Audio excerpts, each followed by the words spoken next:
Well, Dan made his list of the top 10 quarterbacks based on mechanics on ESPN.com, a list that features the likes of 2 MVP quarterbacks in Josh Allen and Lamar Jackson, but no Patrick Mahomes. Stephen A., what's your reaction to Mahomes not making Dan's list? I'm just interested in some members of, security or whatever. I wish we had a nurse in place or somebody to drug test Dan. Somebody to drug test him just to make sure everything is okay. What kind of damn sense does that make? First of all, why would this list even exist? You're leaving off a man that has played in 5 of the last damn 6 Super Bowls. Mechanics. That's what you're doing. That's what we're talking about with Patrick Mahomes. You're leaving him off this list. That's like the equivalent, Dan. I want to put it in this perspective for you, Dan. That's like the equivalent of Steph Curry shooting jump shots, and you're saying he's not on the top 10 list because his mechanics don't look ideal. Only Dan Orlovsky would do something like this. This makes absolutely no sense that there is even such a list. Okay, hold on, Stephen A. Wait. I've got follow-up because we don't have a lot of time. What is this qualifier for mechanics? Like, why'd you do a list about mechanics? Yeah, well, there's like 7 different lists. It's arm strength, it's mechanics, it's pocket presence, it's running ability, it's second reaction. So the reason why Patrick's not in the top 10 is I would argue that Patrick's greatness is because he's not mechanically flawless. I've argued that one of the great things his parents did was not get him private coaching because he's got magic that is uncoachable. Mechanics are like the repeatable, consistent throwing motion. Joe's at the top, but then a player like Justin Herbert, he's probably at times. It was like Meineke or something. Too robotic. Jared Goff, Dak Prescott. So in other words, your list means nothing because it doesn't equate to winning. It means absolutely nothing. Well, yeah, this isn't a top 10 winners list. Your explanation. It's not a top 10 winners list, though. Your explanation, not mine. It's not a top 10 winners list. Yeah, I just want you to know that this is a top 10 mechanics list. Stephen A, hold on.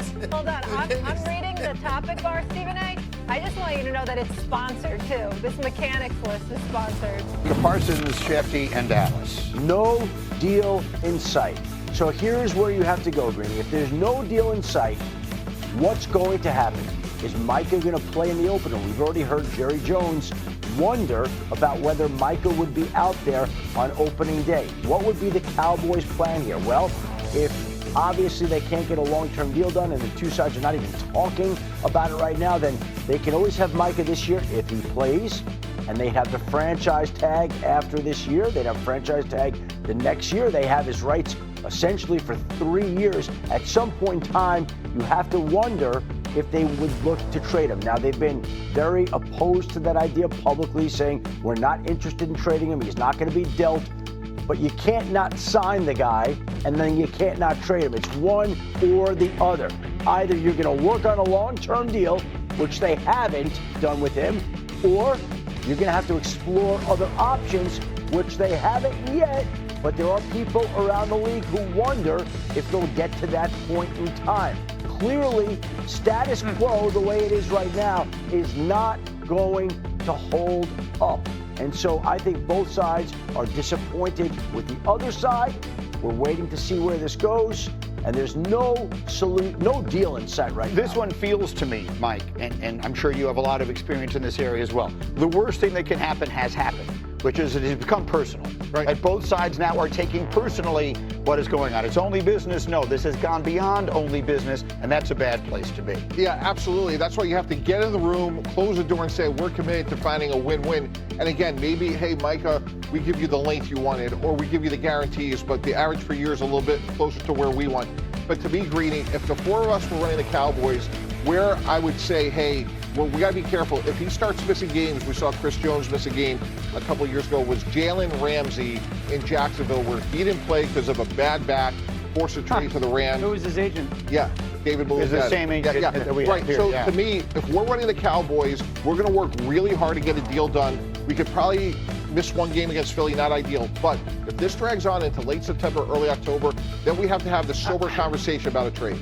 Do the Cowboys want to get a deal done with him? Well, let me point this out. He issued his trade request roughly 10 days ago. There has been nothing that has transpired on a new contract since then. Nothing. Do they want to get a deal done with Micah Parsons? Why wouldn't they? I don't think they like him. I don't think they like each other. I could be dead wrong. I just don't. Well, it's gotten personal to the point that you're making. But that gets personal. A lot of that money stuff gets personal. There's something that feels like he doesn't like them, they don't like him, and it's a personal dislike that isn't attached to just money. Right, but trade request is 10 days ago and we haven't talked. Right, but if we're one of the Cowboys, like you talk about Super Bowl windows, I'm not saying they're a Super Bowl team, but they have zero chance without Micah Parsons. They can have a good year, So that's my question. That's why I want to sit there. How? What do they want to sign Micah Parsons? I'm not talking about the talent, the production. Do they want to sign Micah? They don't. I mean, their actions tell you they don't. They haven't had any contract talks since Jerry and Micah were together in late March, and so nothing. And then when the player comes out and says, I want to be traded, and there's still no contract talks over 10 days, that would tell you something. And now we're getting into the period where Micah Parsons is going to have to make that decision. We heard Jerry Jones say, I don't know that he's going to play in the opener against the Eagles. Guess what?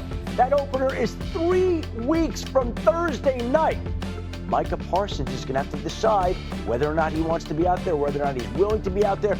It certainly doesn't seem right now like they're going to be able to get a deal done before then, nor does either side want to get a deal done. Real quick, there's a softer deadline. If I'm Brian Schottenheimer, I'm saying to Micah, hey, I don't know what's going on with your contract. If you're not out here in the next 10 days practicing, I'm not going to play you on opening night because I don't want to put you in a... Micah says fine. Micah says fine. Where did it hurt? Right, but then you're going to plan accordingly. You're just fuel to the fire. But you got to know from a head coaching perspective. I agree with you. Yeah. This is how bad things have gotten there in Dallas, and it does not seem there's any obvious path to getting it better. As we continue, the unicorns there, but Trey Hendrickson and that defense, what's the latest with him? Well, Greeny, you've got a situation where he came back to camp a couple of weeks ago to jumpstart talks. And since then, we haven't heard about a whole lot of progress. There continues to be disagreements over the guaranteed money in this deal. No issue solving the average that Trey Hendrickson should be paid. No issue on the length of the deal, but the guaranteed money continues to be the holdup. And until they can figure that out, they're not going to have a deal. And we've already heard Trey Hendrickson say he's not playing on this contract $16 million or so this year. He will not do that, so we'll see how both sides handle this in the coming weeks. Ruining a Super Bowl window, like a real Super Bowl window, wasting it with this situation with Cincinnati. Did you watch the preseason game against the Eagles? I could have run for 100 yards on a couple clips. I mean, that defense was a problem last year. They lost games when they scored 33-plus points at a historic rate, and we're still letting this leak into the middle of August if you're Cincinnati. I just don't understand how you are taking a quarterback and receiver as good as Joe Burrow and Jamar Chase and almost minimizing them because of one player and the financial ramifications. Mike T, you were a GM in two different places, so help me. I find myself thinking about this. There's clearly a major philosophical divide between what Hendrickson believes he is worth and what the Bengals are willing to pay him based upon his age and whatever other factors. In your experience, if both sides are as dug in as they seem to be, how does it get resolved?